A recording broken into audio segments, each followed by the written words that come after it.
From we can repeat it to we can cancel it. The Kremlin is saving what's left of its reputation. Putin is in a panic. Ukraine is disrupting the Kremlin's main military show. Disgrace of the century. Russia may be left without a large-scale naval parade due to fear of AFU strikes. St. Petersburg is under attack. The war has come to the bunker man's hometown. The foundations are bursting at the seams. Moscow is cancelling holidays and parades due to Ukrainian attacks, body doubles, failures, and cancellations.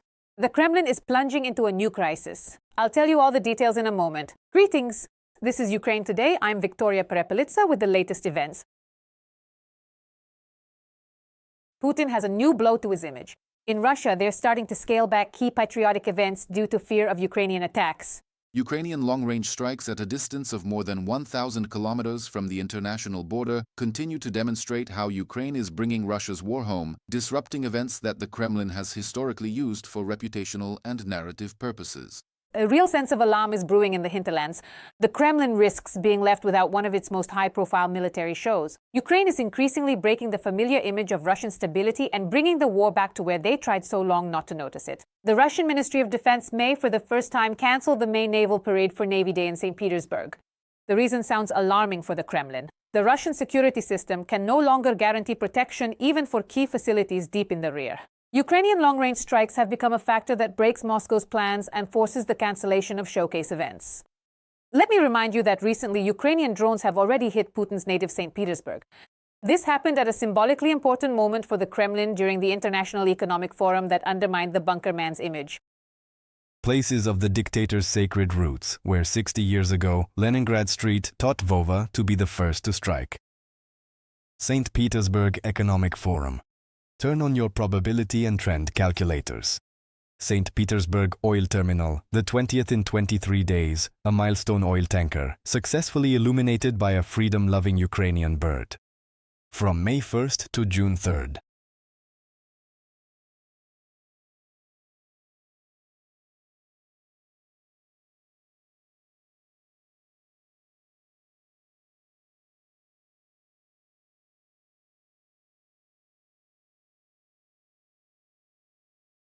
It's actually exploding, our windows are shaking. My son and I hid behind the two-wall rule. I just came out to look now because news came that our port is on fire. There it is over there. The attacks demonstrated that the war has already reached the deep rear of the Russian Federation, and even strategically important cities are unsafe. Such strikes change not only the military but also the information psychological effect, undermining the Kremlin's control and its narrative of stability. Caught the shot. Yeah. Oh wow, it's still burning. Got it. Hey, film me and this video together. But I've got a video message. In turn, the NATO Secretary General also noted Ukraine's achievements today on the front and in long-range attacks on Russia, which reduced Moscow's ability to continue the war. Ukraine is so successful now that Putin can only organize his parade after receiving the consent of President Zelensky. Notably, Zelensky remarked that he doesn't have a schedule of where Putin is going. Ukraine is launching retaliatory strikes against the Russian Federation, the president of Ukraine emphasized, answering a question about the attack on St. Petersburg on the eve of the Economic Forum's opening. These are just strikes, and we are responding exclusively against refineries, against justified military targets. Russians must know that if they use drones and missiles against us, we will do the same. Everything's just burning there. 1, 2, 3, it's just intense. Oh my goodness. Maybe go down, or what should I do? What to do? So it doesn't hit the house. I think that this is... Moreover, the limited format of the May 9th parade in Moscow showed the Kremlin's loss of confidence and its growing vulnerability. Let me remind you that Putin, with Zelensky's permission, did attend his parade in Moscow. A corresponding decree was signed to permit on May 9, 2026, the holding of a parade in Moscow, Russian Federation. For the duration of the parade, from 10 a.m. Kiev time on May 9, 2026, the territorial square of Red Square shall be excluded from the plan for the use of Ukrainian weaponry. They couldn't boast about equipment, so they talked about which flags were placed on the square? The state flag of the Russian Federation and the banner of victory are being brought onto Red Square. The assault flag, raised by soldiers of the 150th Idritsa Rifle Division over the dome of the defeated Reichstag, marked the long-awaited victory of the Soviet people in the Great Patriotic War. Throughout all these years, the sacred Crimson Banner has remained a powerful symbol of courage, unwavering resilience, and the extraordinary heroism of our beloved motherland. And now a bit of statistics. 2015. At the parade in Moscow, more than 16,000 Russian troops. 26. Barely 1,000 lame soldiers marched onto Red Square. To help the poor souls, a North Korean landing force was deployed. Grandfathers are turning in their graves. Troops from the DPRK and African countries are marching on Red Square. The Russian army has weakened so much that without involving unexpected allies, it's unable to fulfill the dictator's minimal goals.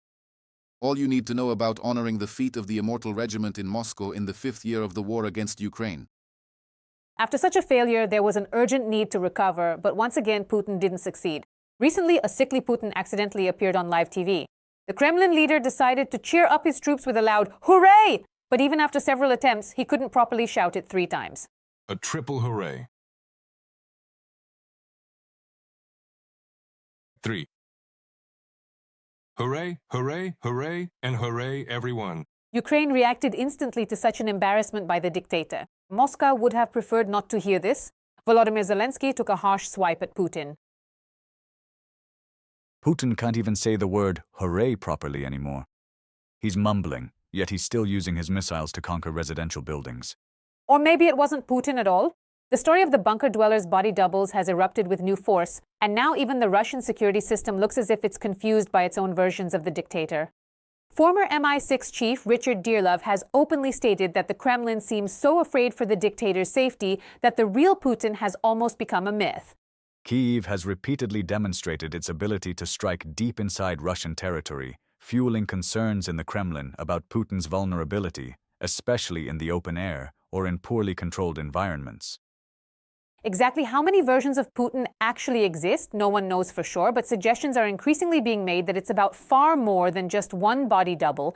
Ukrainian intelligence services have repeatedly claimed the likely existence of at least 3 Putin body doubles. According to intelligence, people could have been specially trained for this with similar physiques, manners, gaits, facial expressions, and features.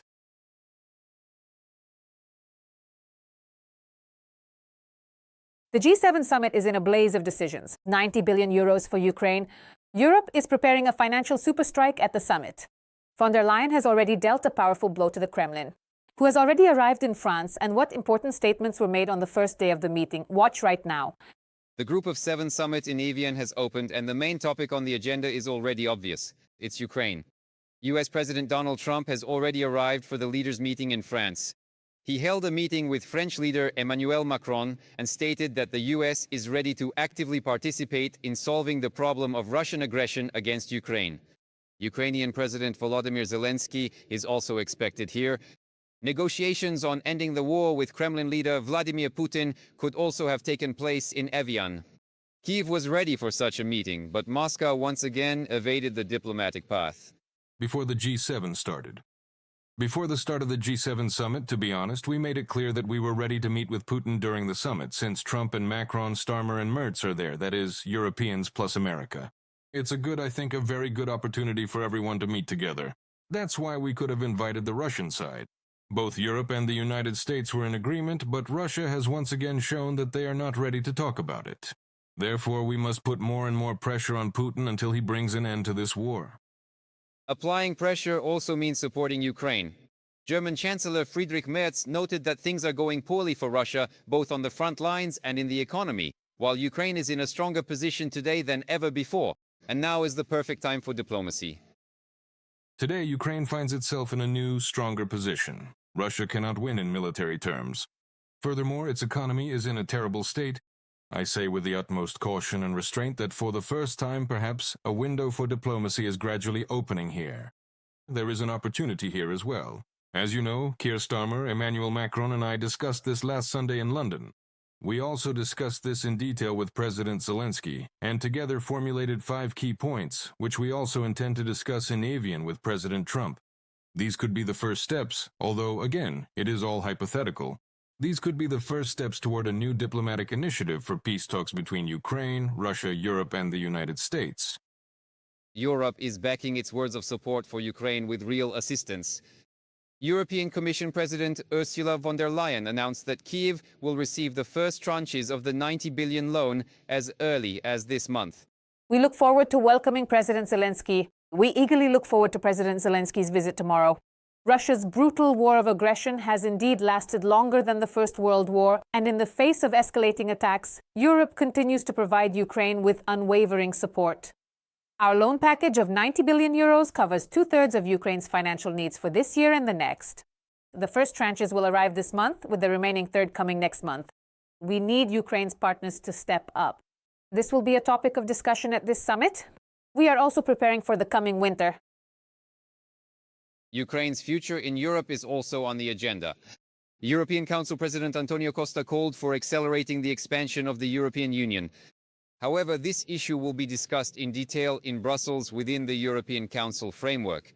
At the next European Council meeting, we will discuss expansion issues, as there is a broad consensus on the need to accelerate this process, not only for Ukraine but also for Moldova and the Western Balkan countries.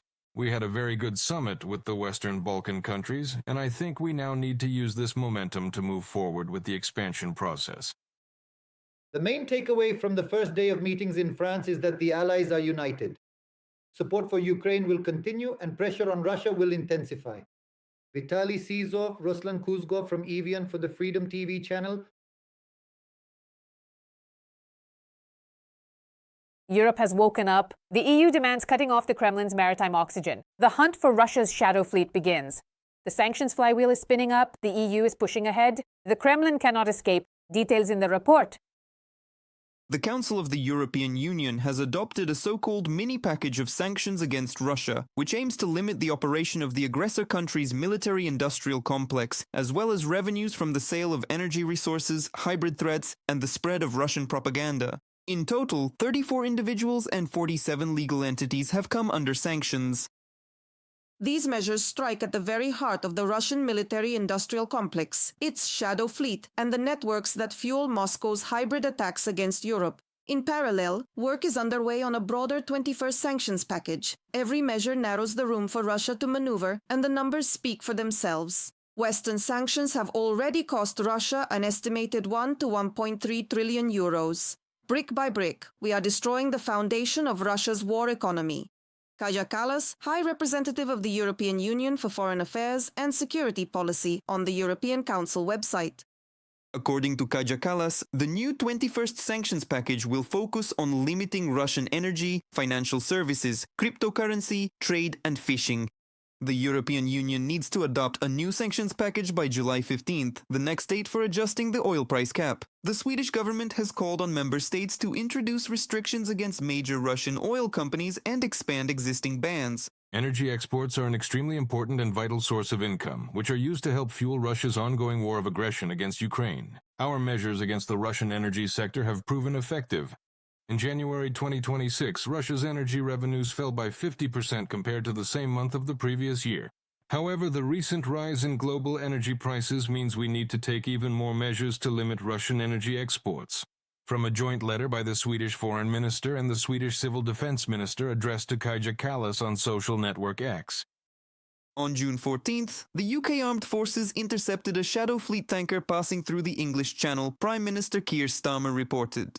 After February 2025, the vessel changed its name from Mirtas to Smirtas and its management structure, but the ultimate beneficiaries remain opaque, stated Vladislav Vlasyuk, the Ukrainian president's commissioner for sanctions policy. According to him, the vessel carried 600,000 barrels of oil per trip. Attempts to bypass sanctions to fund the illegal war in Ukraine will be met with decisive measures, the UK Royal Navy Command stated. There were 25 crew members on board the vessel. They are currently in the care of the National Crime Agency and are undergoing a procedure organized by this department. It is a great professional honor for me to participate in the first ever UK operation to intercept a Russian shadow fleet vessel. This is certainly the result of a collaborative effort. At the operational level, the mission is led by the Royal Navy. Every week, about 150 Russian shadow fleet vessels pass through the Baltic Sea, stated Latvian Prime Minister Andris Kulbergs. EU countries must strengthen cooperation to combat illegal tankers, the head of government emphasized. The precedent of detaining a vessel in the English Channel is good, but for such actions to truly impact the aggressor's income, they must be scaled up, experts say. And why not come up with and introduce a unified security regime for the European Union? Since we see that NATO is not working for various reasons, in fact, we just need a system at least at this level. President Zelensky, all our policymakers and diplomats say in one voice, friends, we all need this. The faster we win this war, the sooner stability and low tariffs will return, and the crisis of food and energy affordability will be resolved. This is beneficial for the competitiveness of the European Union. Stopping revenues from energy sales helps reduce Russia's ability to finance missile and drone attacks on Ukrainian cities, wrote Ukrainian Foreign Minister Andriy Sybiha. He called for increasing pressure and closing all possible loopholes. Andriy Dmitrienko for Freedom TV channel. Moscow, St. Petersburg, and Kazan never sleep. A series of strikes by Ukrainian iron birds on the oil system has shocked everyone. Energy tension is growing in Russia. The SBU is intensifying its long-range campaign. Important strategic targets are in the crosshairs. See all the fiery details further in the report. The largest gas stations in Tatarstan have restricted fuel sales. The authorities explain this decision as a fight against artificial hype. However, it is obvious that this is a direct result of effective strikes by Ukraine's defense forces on the Teneko and Taif NK refineries in Nizhnekamsk. However, due to Ukraine's long-range sanctions, the fuel crisis is felt not only in the regions but also in the main cities of the aggressor country. At Tatneft gas stations in Moscow and St. Petersburg, they sell no more than 20 liters of AI-92 and AI-95 gasoline and up to 40 liters of diesel fuel per person. These bastards have finally had it. Moscow region. Now I'll show you. Now I'll show you, guys. Here, please. They don't accept anything. They don't accept this. They don't accept cards, only cash. So that's how it is. As for the fuel situation in the Ukrainian territories temporarily occupied by Russia, sales there have either been completely stopped or strictly limited.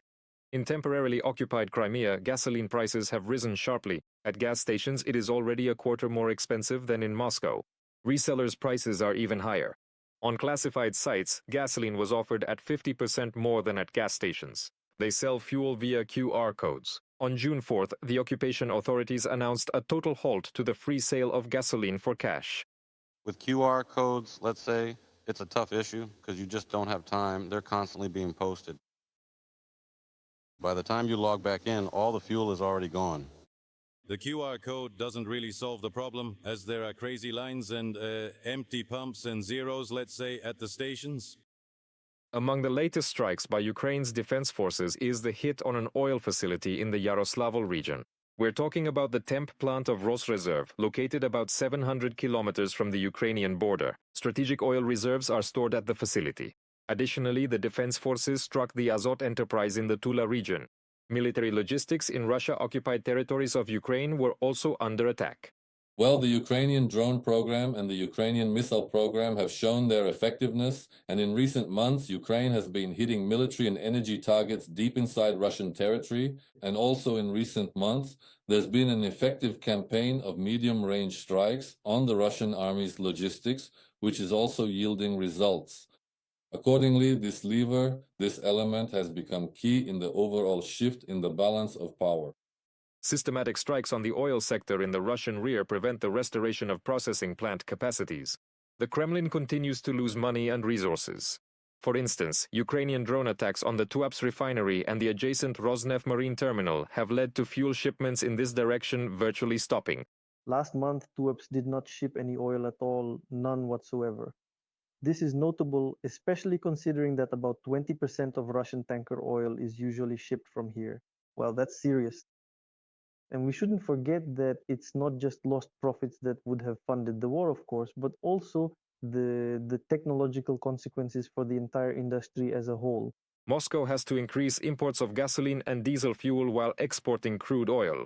But risks have increased here too. Sanctioned tankers of the Russian Shadow Fleet are being detained by Kyiv's partners. The British military stopped such a vessel that was trying to pass through the English Channel. I ordered our armed forces to intercept a Shadow Fleet oil tanker attempting to pass through the English Channel. This successful operation deals another blow to Russia and reminds those fueling Putin's war in Ukraine that we will not let them evade responsibility. Keir Starmer, Prime Minister of the United Kingdom, on the social network X. The operation to detain the tanker Smirtos lasted about 6 hours. It involved Royal Marines, officers from the National Crime Agency, and the Air Force. The vessel will remain under surveillance off the south coast of England while the investigation continues.